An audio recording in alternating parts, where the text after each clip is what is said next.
اسی ملک کی گورنمنٹ میں کنفیوژن نہیں تھی، وہ ہماری گورنمنٹ تھی۔ 13 مارچ سے لے کے آج تک میری ایک سٹیٹمنٹ بتا دیں جس میں تضاد ہو۔ میں چاہتا ہوں کہ ہماری پارلیمنٹ چلے، جب بات کرو وہ شروع ہو جاتے ہیں کہ جی وہ نیب نیازی نیکسس یا کبھی کچھ شروع ہو جاتے ہیں۔ اپنی اپوزیشن سے بڑے ریسپیکٹ سے کہنا چاہتا ہوں، میری کوئی کسی سے دشمنی نہیں ہے، نہ میں کچھ بدلہ لینا چاہتا ہوں۔ اس پہ بلاول نے جو کہا وہ بھی دکھا دیں۔ کیسے کہہ سکتے ہو کہ ہم تیار ہیں؟ اگر پاکستان تیار ہے تو ہمارے ڈاکٹرز، ہمارے نرسز، ہمارا پیرامیڈکس آج تک کیوں رو رہے ہیں؟ یہ اس لیے ہے کہ ہمارا وزیر اعظم الیکٹڈ نہیں سلیکٹڈ ہے۔ اگر الیکٹڈ ہوتا، جمہوری طریقے سے الیکٹڈ ہوتا تو ایک ایک انسان کا زندگی کا فکر کرتا۔ اس نے کسی اور طرف دیکھنا ہے ووٹس لینے کے لیے، اسے کسی اور طرف دیکھنا ہے حکومت بچانے کے لیے۔ آج بھی یہ تقریر میرے لیے نہیں تھا، آج بھی یہ تقریر خواجہ آصف صاحب کے لیے نہیں تھا، یہ تقریر سلیکٹرز کے لیے تھا، عوام کے لیے نہیں تھا۔ ہم چیلنج کرتے ہیں وزیر اعظم صاحب کو کہ ہمیں ٹی وی پہ ڈیبیٹ کرے، کہیں نہ کہیں آئے، تاکہ آپ جو جھوٹ اس قوم کو کھلاتے ہو۔ اس لیے ہم کہتے ہیں کہ آپ کورونا کے پیچھے چھپنے کی کوشش کر رہے ہو۔ ملکہ، یہ سلیکٹرز کے لیے تقریر تھی؟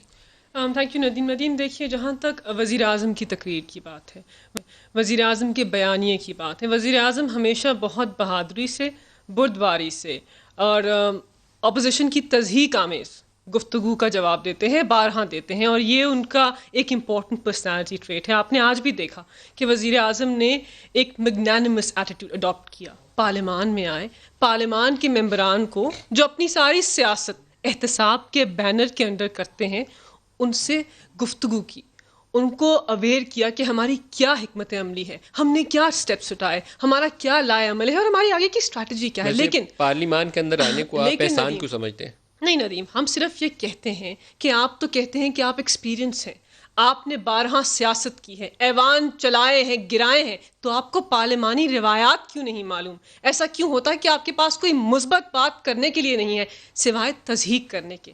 وزیر اعظم نے بہت سارے ایشو ریز کیے، ایک امپورٹنٹ ایشو یہ بھی ریز کیا کہ اچھی جمہوریت کے اندر، ویل ڈیولپڈ ڈیموکریسیز کے اندر ان کو جاننا چاہیے۔ انہوں نے 3 دفعہ پاکستان کے منتخب وزیر اعظم الیکٹ کیے ہیں کہ جمہوریت کے اندر عوامی نمائندے عوام کو اکاؤنٹیبل ہوتے ہیں۔ یہ کس قسم کی ڈیبیٹ ہے؟ یہ کیسا رویہ ہے؟ یہ کیسی آمرانہ سوچ ہے کہ ہم پاکستان کی عوام کو جواب دہ نہیں ہیں؟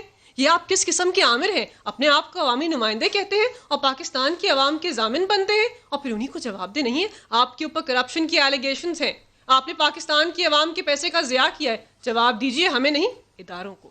ہم صرف یہ کہتے ہیں آپ نے اپنے شوگر رپورٹ میں جن کے نام آئے تھے ان کو سزا ہوگی ساروں کو۔ دیکھیں ندیم، ہر چیز کی ایک رفتار ہوتی ہے۔ انہوں نے 29 ارب کی سبسڈی دی، ہم نے 2.5 ارب کی۔ انہوں نے انکوائری کروائی، اس لیے پہلے ان کو سزا ہونی چاہیے، آپ کو بعد میں ہونی چاہیے؟ نہیں، یہ کروا نہیں سکتے۔ تو پرائم منسٹر نے جو جملہ بولا تھا اس کے اوپر بڑا اچھا جملہ انہوں نے بولا، انہوں نے کہا ہم سے دباؤ میں آ کے وہ 3 ارب کی سبسڈی، ہم تو نئے نئے آئے تھے، دباؤ میں آ کے ہم سے سبسڈی۔ ہم کہہ رہے ہیں کہ ایک سسٹم تھا جس کو مافیاز کنٹرول کرتے تھے، جس کو کارٹیلز کنٹرول کرتے تھے۔ ارے بھائی وہ بیٹھے ہوئے ہیں نا، اس کی کسی نے سزا دینا ان کو۔ ہم تو کہہ رہے ہیں پہلے انکوائری رپورٹ پبلش کیا، آپ تو ندیم جانتے ہیں پروسیس ہے، پھر فورینسک آڈٹ کی رپورٹ پبلش کی، غلطی کا تعین کیا، اور ہم آپ کو بتا رہے ہیں جن کو آپ 100 دن کے لیے، جن کو 100 دن کے لیے آپ نیب کی حراست میں ڈالتے ہیں، ہم نہیں ڈالتے۔ وہاں وہ پروسیس کہاں جاتا ہے؟ میں کریکشن کروں، ہم نہیں ڈالتے۔ کون ڈالتا ہے؟ دیکھیں، اس پاکستان کے قانون کے تحت سیکشن 24، ان کی پارٹی نے جس قانون کو بڑا فروغ دیا، جس قانون کو پاکستان مسلم لیگ نواز نے سیاسی انتقام کے لیے استعمال کیا، اسی قانون کے تحت نیب چیئرمین ان کے لوگوں کو آپ تو خود لا ایکسپرٹ ہیں، ان سے سوال جواب۔ کالا قانون کس کو کہتے ہیں؟ دیکھیں، ہم کہتے ہیں کہ نیب کی ترمیم ہونی چاہیے، یہ بلا تفریق ذہن میں رکھیے ہونا گا۔ چاہیے۔ آج ان کو جو جیلوں میں ڈالے گا دیکھیں اس طریقے سے، لاسٹ پوائنٹ، کل دوسری باری بھی آپ کی بھی آئے گی، یہ ذہن میں رکھیے گا۔ دیکھیں، کوئی بھی قانون کسی سیاسی وابستگی کے اوپر بیس نہیں ہونا چاہیے۔ ہم تو کہتے ہیں